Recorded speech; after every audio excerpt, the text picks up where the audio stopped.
Education Matters, a weekly look at the real people and real stories in education across North Carolina. Welcome to another episode of Education Matters presented by the Public School Forum of North Carolina. I'm your host, Keith Poston. As you know, each episode we focus on a central topic. This week it's one of the areas that the Public School Forum recently focused on in our 16th annual study group that looked at expanding educational opportunity. It's the subject of racial equity in education. We have three outstanding guests today to discuss this sometimes difficult yet incredibly important topic. Like every week, before we tackle our main topic, we open with a segment we call Edlines, a quick scan of education headlines across North Carolina and the U.S. A legislative committee looking at school-based administrator pay met again last week to discuss the woeful state of principal pay in North Carolina. Today, their average salary ranks 50th out of 51 states in the District of Columbia. Some action to address the low pay seems likely in next year's long session at the North Carolina General Assembly. But many questions remain. How much? Will it be primarily incentive-based, or will base salaries increase too? And how will it be allocated? We will keep you posted. Some North Carolina public schools will soon have more flexibility under a new Restart School program. The State Board of Education approved the request from 19 schools in 3 school districts, Cabarrus, Wake, and Warren. The schools will receive the same flexibility that charter schools now get. Leaders at those schools are considering potential changes for the 2017-18 school year, including longer school years, longer school days, and new programs to reduce class sizes. Finally, Dr. June Atkinson bid an emotional farewell at her final State Board of Education meeting last week as North Carolina's top schools chief. Dr. Atkinson spent 40 years at the North Carolina Department of Public Instruction, the past 11 as state superintendent. She lost her re-election bid to Mark Johnson of Winston-Salem, who will take over in January. Anyone who knows or has ever worked with June Atkinson knows how devoted she is to North Carolina's children. All of us at Education Matters and the Public School Forum thank you, June, for your dedication and leadership. Remember, you can visit the Public School Forum's website at ncforum.org, click Education Matters, and read more about each of the Edlines, as well as the other topics we cover each week. As I said at the top of the program, we're going to focus this week on racial equity in education. Our first guest today burst onto the national and international stage in May of this year when his poetic commencement address at the Harvard Graduate School of Education went viral. Here's a clip. At the core, none of us were meant to be common. We were born to be comets, darting across space and time, leaving our mark as we crash into everything. A crater is a reminder that something amazing happened right here, an indelible impact that shook up the world. Are we not astronomers searching for the next shooting star? I teach in hopes of turning content into rocket ships, tribulations into telescopes, so a child can see their true potential from right where they stand. And injustice is telling them they are stars without acknowledging the night that surrounds them. Injustice is telling them education is the key while you continue to change the locks. Education is no equalizer. Rather, it is the sleep that precedes the American dream. So wake up, lift your voices until you've patched every hole in a child's broken sky. Wake up, every child, so they know of their celestial potential. I've been the black hole in a classroom for far too long, absorbing everything without allowing my light to escape. But those days are done. I belong among the stars, and so do you. And so do they.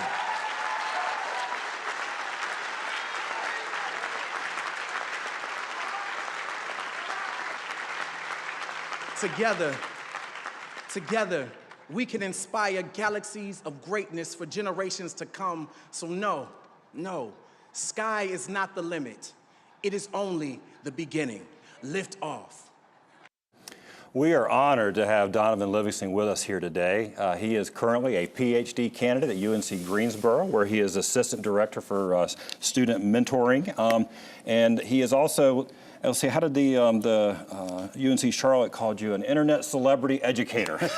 So you've got a lot. Thank you for being here today, Donovan. Thank you for having me so much. I'm glad to be here. All right, well, that clip we just showed, that whole video has been viewed 13 million times since May. I mean, that's unreal, right? Yeah, it's still surreal to really think about how far the speech has come since I wrote it in my notebook and performed it on stage that afternoon. But I'm grateful for being able to extend the conversation about race and equity in education and what that looks like. Well, I do want to talk a little bit about that, about your path. I mean, you and I are both from Fayetteville, Oh, yeah. which is Yes, great. sir. But you Fayetteville, UNC Chapel Hill, then Columbia, then Harvard. Yep. So you haven't been doing a lot in the last few years. But now you're back home in North Carolina and you're at UNC Greensboro working on your PhD. So, but I mean, talk to me a little bit about from the time that speech, sort of what happened in your life, sort of what, I mean, obviously this is kind of one of those transformative moments, I would think. It really is, and I think it's all rooted in my experience working with students. So it seems as if I've been in school my entire professional life, but that's not necessarily the case. I've worked primarily with first-generation, low-income, traditionally underrepresented students in higher education and helping them navigate the path from high school to college. And I would be remiss if I told my students to be their best selves and most authentic selves in every space in education, and I not do the same. And so that's why I went the route of doing a spoken word poem during my commencement remarks, and it really made for a more exciting experience when I came home. I felt good about coming back to North Carolina and kind of wrapping up my academic journey in a place that made me who I am. Well, it's been fun for all of us here in North Carolina to watch. I think we were all pretty proud of everything you did. And look, I have to point out, you ended up just a month ago in your hometown introducing the President of the United States. That was quite a whirlwind. And it was on November 4th of this year, which was the 8-year anniversary of President Obama's initial election. And with him being the first president I voted for, being in my hometown and being able to introduce him on that sort of stage leading into this year's election was a phenomenal sort of life moment for me, and I'm grateful to have been able to have that opportunity. Well, let's shift gears. We're going to talk about racial equity on the whole show today, but I want to get into that with you a little bit. Okay. I mean, we need to. I mean, you talked about it in your address about the idea of opportunities for, particularly for students of color. I mean, what is sort of your own life experience, and sort of what sort of goes through your mind when you think about either the opportunity or lack thereof? Well, I think specifically about our gifts, right? Every student has a unique set of talents, dispositions, things that make them who they are. And I think having an opportunity in school spaces to be able to express that creativity is something that needs to happen. I think far too often we come to school and we have to stick to these sort of standardized measures of our success and our academic ability, but students need to see that their gifts that they have personally are valued. For me in particular, I wasn't always allowed to perform spoken word poetry or enjoy hip hop or bring that up in a sort of academic space. For whatever reason. And I feel like if students have that opportunity to see their gifts mirrored in the classroom, I think it could make for a more equitable experience. And there's some structural issues, and we can talk about that too within just education and really in society in general, but you've talked a lot about just one teacher. Or a couple of teachers. I mean, tell me about that. I mean, the difference a teacher in a kid's life can make. Right. I think it all comes down to relationships. The willingness a teacher has to want to go that extra mile and make that connection with the student, to actually take a vested interest in the things that the student is interested in, will go a long way in getting the most out of that child in the long run. Now, we are going to talk about in the next segment things like discipline disparity, overrepresentation in special ed classes for students of color. You've had some life experiences seeing that yourself. I mean, do you recognize and have any thoughts on sort of how we get at that in terms of, I don't know, changing attitudes, changing systems? Well, I feel like it could start with some form of professional development, helping teachers, educators, anyone that works with young people learn how to sort of work with different people based on cultural differences. So really buying into this idea of making pedagogy culturally relevant. It evokes a sense of patience and helps you see the sort of value in a specific student, so you don't become so quick to discipline them when you think you're not getting the most out of them in a classroom space. Right, and I think that's like we talk a lot about cultural sensitivity at the public school forum when we look at racial equity. I mean, can you explain a little bit more what you mean when you talk about that? I mean, it's just the idea that, look, we just don't necessarily always understand each other. I mean, there's differences, frankly, then the teaching workforce is predominantly female, predominantly white. So they're just differences, right? Right. And our differences aren't something we should be afraid of, right? I feel like being able to use the classroom as a space to celebrate those differences is something that can be done. And I think, I think about what it means to be in school. And for me, I think about school being a space of self-discovery. And if teachers can commit to making school a space of self-discovery where students can learn about themselves in addition to the content matter, I think we'll buy into that sort of culturally relevant perspective that'll make the experiences students have in school more equitable across the board. Are you, you strike me as someone who's optimistic, but are you optimistic about these things? Because it seems like the ideas of sort of racial justice, they're not a straight line up. Right. We have some zigzags. Oh, definitely. And I think a lot of the zigzags come when you tell students the truth. Schooling experiences don't exist in a vacuum, right? I believe that students need to be able to engage in dialogue and debate those current events that sort of surround their learning experiences, and they don't often get a chance to. The Trump's election, for instance, has an impact on a student, whether they're on one side of the argument or the other. And I think that being able to talk about those things and what it means and what the cultural repercussions are and sort of what can we do to move forward together is something that could take place in the classroom, and teachers have to be willing to have those conversations. You need to keep talking too, but we appreciate you being here. Thanks so much. When we will come back, we'll be joined by two more guests currently working in the area of racial equity in education. But first, as we go to break, see if you can answer this question.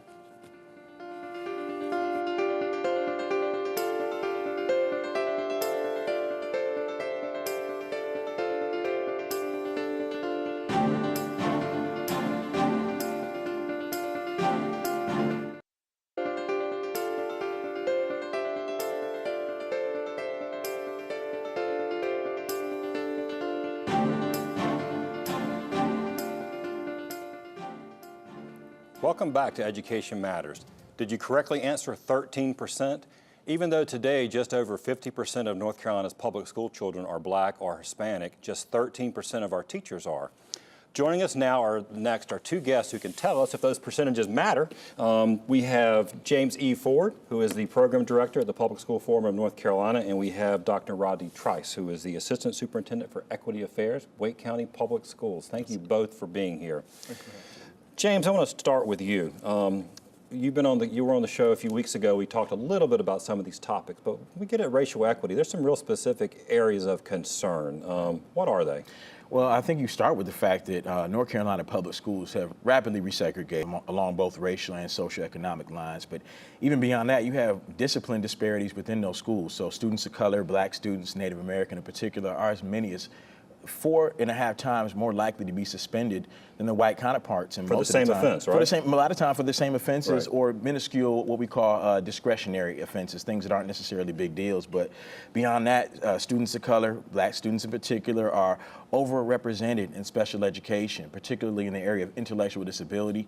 And Black and Hispanic students are underrepresented when it comes to rigorous courses and academically, intellectually gifted students. So it denotes an issue of unfairness when it comes to the equality of educational opportunity in the schools. And couple that with what you just said, with a pretty monolithic and homogeneous teaching workforce, it just doesn't lead to very culturally responsive teaching, which gives every student from every background the best chance at success. So those are a couple of main areas that we've seen that need some response. Now, Dr. Trice, in your role, you're more or less the Chief Equity Officer, if you will, for Wake County Public Schools.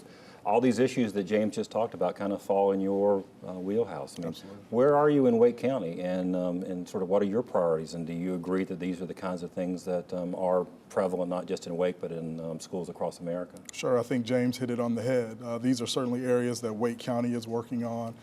We have a strategic focus on many of the areas that James just mentioned. For instance, providing access to rigor.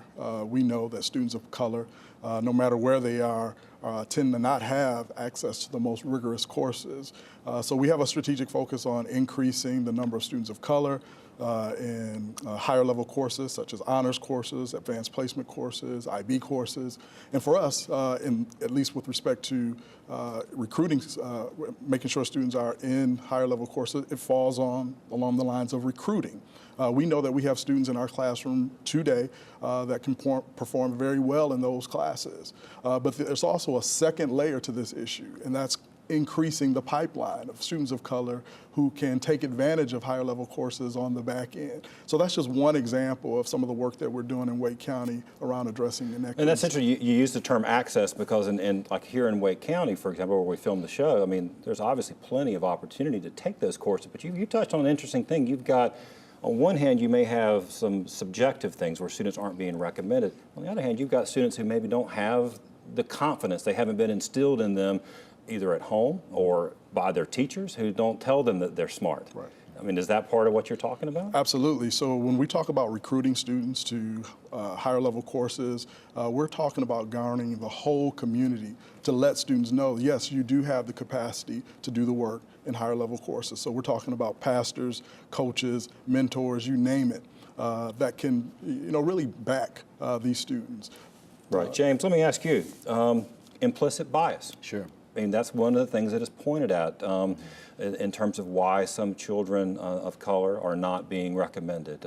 Talk a little bit about that. Yeah, so that's becoming a more recognizable term, but really it deals with the sort of unconscious biases that exist, the attitudes, the stereotypes that prevail within all of us, but more importantly, the way that that influences our actions. So you alluded earlier to the fact perhaps people may not respond very well to the notion of these gaps because it immediately implies something about us, right? Are we saying that practitioners are racist? Right. And I think it's more complex than that. A lot of this exists in the subconscious where we're not necessarily being intentional about these things, but we're socialized. But we all bring it to the table, right? You're saying, I mean, you bring your own biases, Absolutely. Rodney brings his own, and so we all recognize that, but it's bringing it up here to the Right. front that we recognize that we've got it and look at it. And I think the numbers, if you focus on the achievement numbers and those things you just pointed out about representation, that we can get to the truth, right? Right, right. But it requires us first being cognitive about it, being aware that we have these biases, all of us, and being honest and truthful about the ways that it manifests itself in our work, even when we're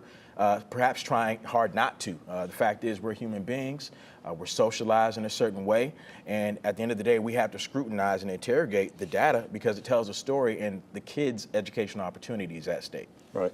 Is step one just recognizing that we have a problem? Absolutely. So I think in Wake we have a three-prong approach to address implicit bias. I think the first prong of that is to make sure that people, teachers, can see implicit bias or see bias wherever it exists. We have a commitment to disaggregating data, to doing classroom walkthroughs so that people can understand, particularly teachers and administrators can understand how race is lived differently by students and throughout the district. Right, and this is, it's critical that we get to this in education because this is where it all, I mean, it is still the path forward in terms of careers, college, the American dream, if you will. Sure. We've got to get at it in education, right? Absolutely, because if you don't, I mean, the same sort of racial gaps that exist in every other system are going to prevail because this is the sort of launching pad. Because that's what we've really seen, Dr. Trice, is in our education. While we've seen academic achievement level, graduation rates were historic high, the achievement gap, which we sometimes also talk about the opportunity gap, is frankly, it's frustratingly still about the same. We're still seeing a much bigger gap between black and white students, right? Sure, we are. And I prefer the term opportunity gap because, students and families are differently situated when entering school.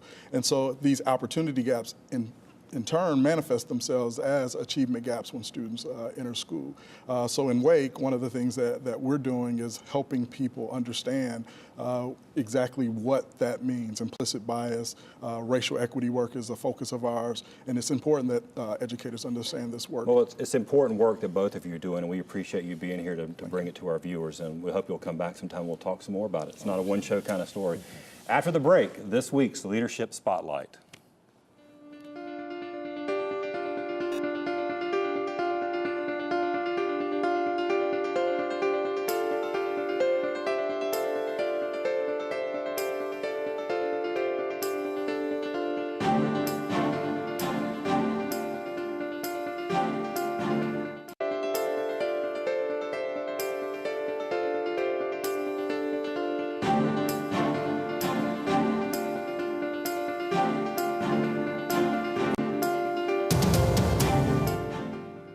Each week, Education Matters spotlights individuals demonstrating exceptional leadership in education in North Carolina based on nominations from you, our viewers. This week, we spotlight Jenna Warren. Jenna is the school counselor at Hilburn Academy, a unique pre-K through 8th grade Wake County public school. Jenna was just named the North Carolina School Counselor Association's School Counselor of the Year. Meet Jenna Warren. Leadership Spotlight is presented by the Borough's Welcome Fund, advancing biomedical science by supporting research and education. I think students need to know that they have supports and that they don't have to figure everything out on their own.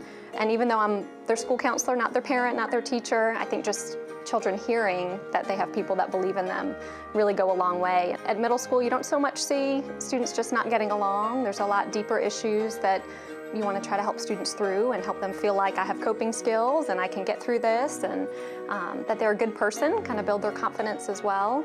As a school counselor, I try to connect the dots for them and help them see that the choices they're making now does impact their life later on.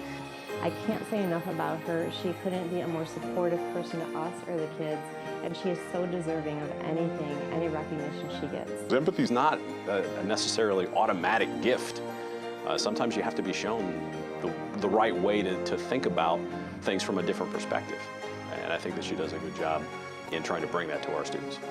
Times can be very difficult, and a lot of times students come to school with a lot of things going on at home, just like as adults we do, but they don't have as many skills and coping strategies as we may have as adults. So where we're going to see the most growth in our students is when we really focus on what they want to improve on.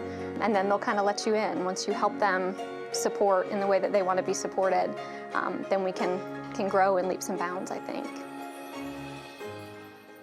If you know someone who deserves to be recognized, visit our website, ncforum.org, and click on Education Matters, and you'll find a link to nominate someone in your community. After the break, this week's final word.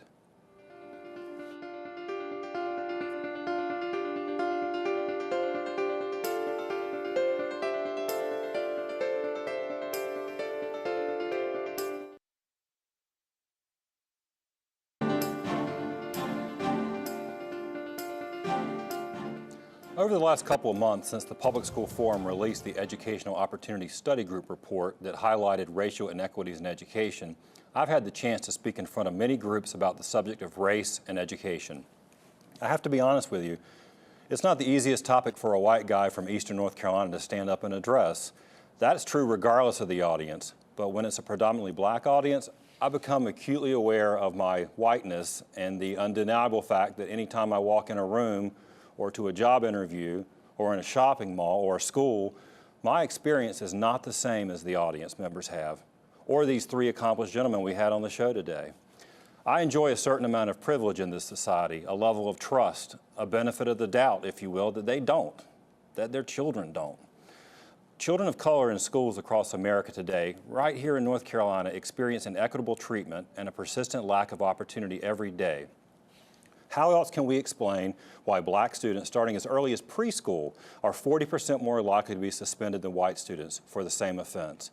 Or that black students and Latino students with the same test scores are significantly less likely to be placed in academically gifted programs than white students, but much more likely to be labeled as having learning disabilities? When I use these stats in my various talks, I look around the room for reaction. The black and brown faces almost all look the same, nodding, a look of resignation because they already knew it from their own experience and their children. But what gives me hope are the white faces in the room, the look of shock or disbelief, and frankly, in some cases, disgust. Because I believe most people are decent and fair-minded when they are confronted with inequities like these. They know it's not right. That's how we get after it, by speaking up and having real talk. It's not comfortable, but I believe we all need to get more comfortable being uncomfortable. Pointing out that these circumstances exist is not calling every teacher or principal a racist, but we do have to recognize that all of us bring to the table attitudes and biases we don't even recognize or understand. If we focus on the facts and on our shared values of equal opportunity for all children, I think we have a chance. We owe it to them to try. That's it for this week. Next week, we're going to talk about potential for major changes in how we fund public schools in North Carolina. You will not want to miss it. Thanks for watching, and see you next week.